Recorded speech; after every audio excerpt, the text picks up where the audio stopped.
ওই বাথরুমের দরজার সামনে এখনো রক্ত ছাপ। এবং গতকালকে পুলিশ কাউকে অবগত করা ছাড়া আসছিল, এসে খাটের নিচে হাম্বল দিস্তা পাওয়া গেছে, যেটা দিয়ে প্রথম আঘাত করছে ধারণা করা হচ্ছে পিছনে। যে উস্তাদ তাকে বাথরুম থেকে উঠাইছে, সে বলল যে পিছনে যখন হাত দিচ্ছি মনে হচ্ছিল যে হাত ভিতরে ঢুকে যাবে। এরপরে এখানে ছুরি, বটিদা, তার শরীরে যে রক্তাক্ত কাপড় ছিল এটা গতকালকে জব্দ করে নিয়ে গেছে।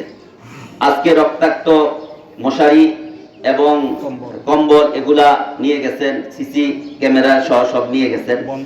এবং আমরা এসপি সার্কেলের সাথে আমাদের ভাষা যা ছিল তা আমরা বলেছি। আমরা এটা আশা করি যে একজন হাস্যোজ্জ্বল বিনয়ী এরকম একজন আলেমকে এভাবে হত্যাকাণ্ড, মাথায় শুরুতে হালে কালকে যেটা লেখছেন লালমাই থেকে এবং ইয়াতে কুচাই তুলে নেওয়ার পরে 22টা চিহ্ন আছে তার শুধু মাথাটাতে আঘাতের, এটা সহ্য করা যায় না। এবং অনেকগুলো বিষয় এখানে বড় প্রশ্ন। এখান থেকে এই যেটা ধারণা করা হচ্ছে রাতেই এটা কাজ শেষ করে ফেলা হয়েছে। তারা ওনার বিবি এবং শ্যালক যেটা বলছে যে আমরা টের পাই না সেহরি খাওয়ার জন্য, ফজরও টের পাইছে না বলে। এখন কি করছে এটা সে বলতে পারবে। এখান থেকে হাসপাতাল থেকে কেন এত দ্রুত বাড়িতে পাঠানো হলো এবং এতগুলো এই চিহ্ন দেখার পরে কুচাইতলী হসপিটাল কর্তৃপক্ষ তাকে সাধারণ ডেথ সার্টিফিকেট কেন দিল? আমরা এটা কালকে প্রশ্ন করছি এসপি সার্কেলকেও এবং সাংবাদিক দিয়া পরিচালকের সাথে কথা বলাইছি এবং এটা নিয়ে আগামীকাল আমরা ইনশাআল্লাহ ডিসি এবং এসপির কাছে জোরালো এই পয়েন্টগুলো আমরা কালকে উত্থাপন করবো ইনশাআল্লাহ।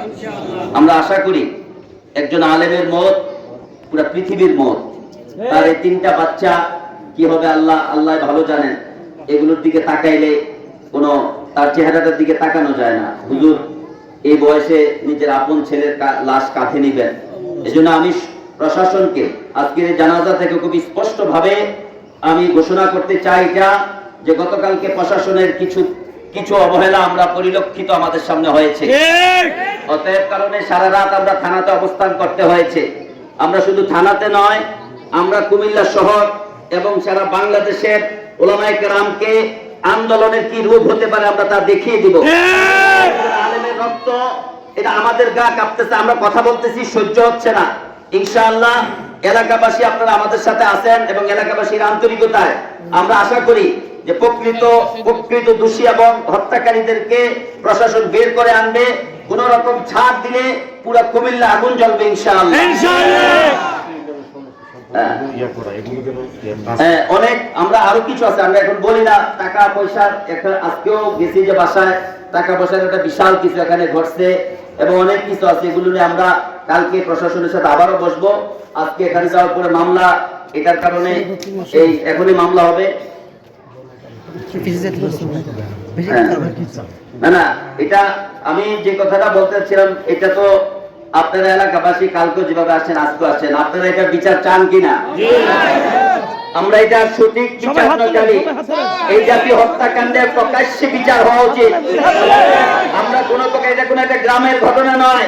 একজন আলেমের মৃত্যু সারা দেশ ফুঁসে উঠবে। নির্বাচনোত্তর কোন রকমের দেশ অস্থিতিশীল হলে আমরা প্রশাসনকে দায়ী করবো যদি কোন রকমের ছাড় কাউকে দেওয়া হয়।